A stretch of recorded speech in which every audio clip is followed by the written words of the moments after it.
Полицейского Сергея Ежова, который во время урагана вывез из опасной зоны около 30 женщин и детей, от лица партии «Единая Россия» наградил секретарь регионального отделения Леонид Черкесов.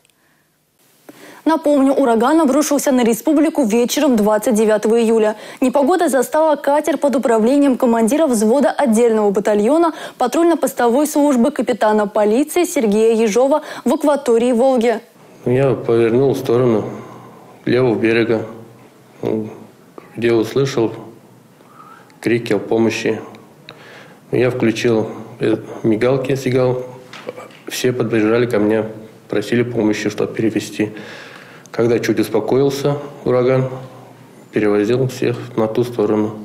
И сказал, чтобы с леса вышли, потому что деревья ломались, возле берега стояли. Сергей совершил порядка 8 рейсов, перевозил по 4-5 человек. Вот этот ураган для нас был трагический, для Чувашской республики. Могло быть больше смертей, но вот вы спасли 30 человек, реально помогли им. И действительно вы заслуживаете всяческих похвал. Вот «Единая Россия» поздравляет вас. И говорим, что мы гордимся, что вы у нас служите, что в нашем республиканском подразделении. Полицейский героем себя не считает. Говорит, просто делал свою работу.